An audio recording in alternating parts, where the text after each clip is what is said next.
Alright participants, welcome to this video tutorial on referencing books. In this video, we will be looking at the information that you will need to reference books and where to find it. We will specifically have a look at the conventions of referencing 1, 2, 3 or more authors or editors. So let's get right into it. Now, books are one of the most basic aspects to reference, so you will only need basic information, as is explained in the introductory text for this section. This will be the author's name, the date of publication, the title of the book, the place of publication, the publisher or publishing house's name, and the edition of the book if there is more than one edition. Let's have a look at where you will typically find this information. Here we have a typical academic book. On the cover here, you will see the title of the book and a subtitle, as well as the author. When we look inside the book, this information is repeated and the publishing house identified. Further on, we can then see when the book was published, in this case 2007, as well as where.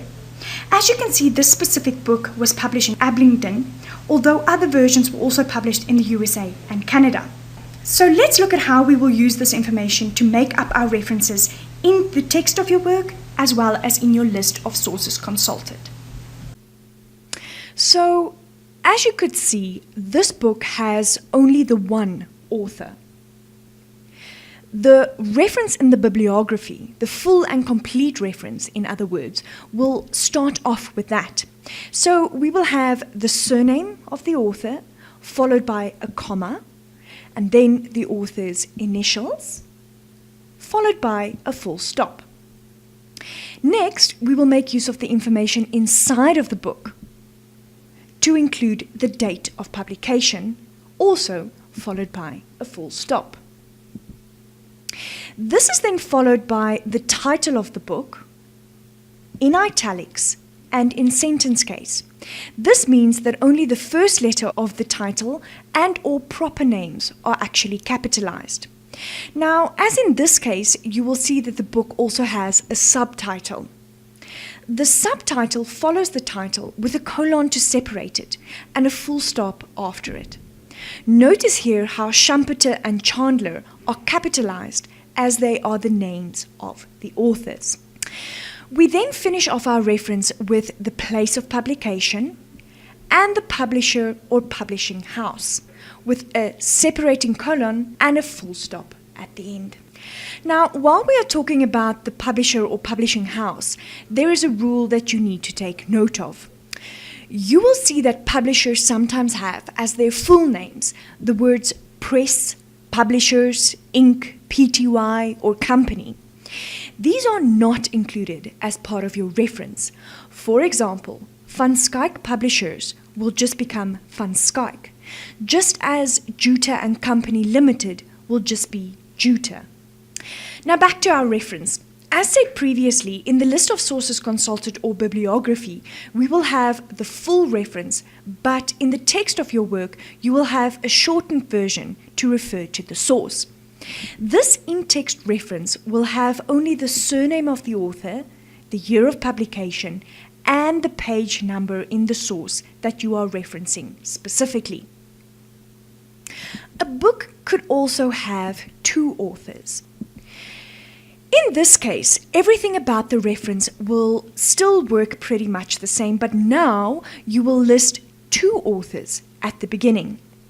Note, there is no full stop after the first author, but an ampersand followed by the second author's name, and then a full stop right at the end.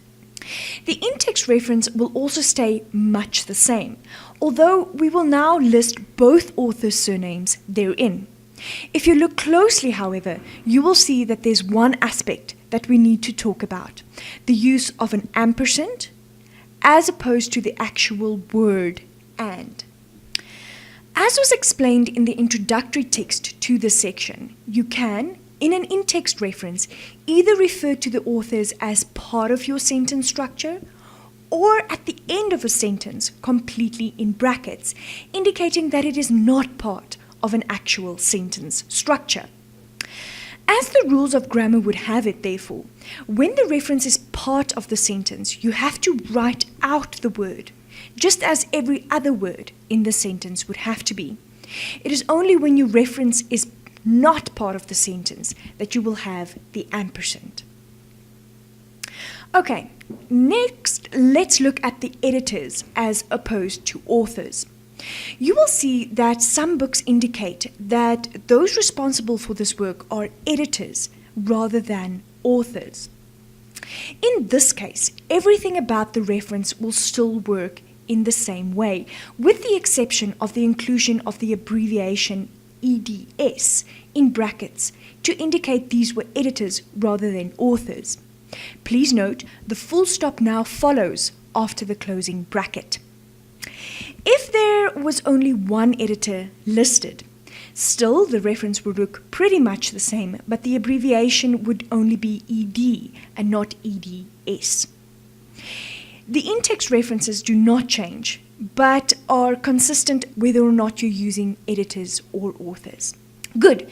Now let's look at 3 or more authors or editors.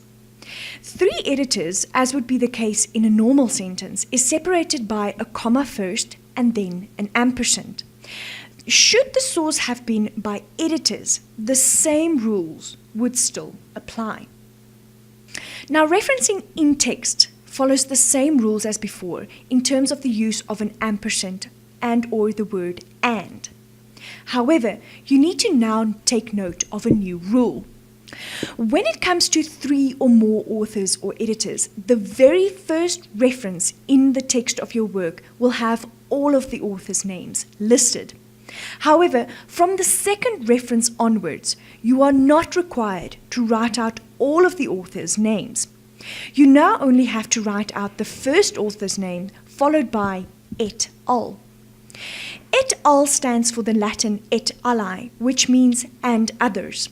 It is therefore a placeholder for all of the other authors' names so that you don't have to write them all out every time.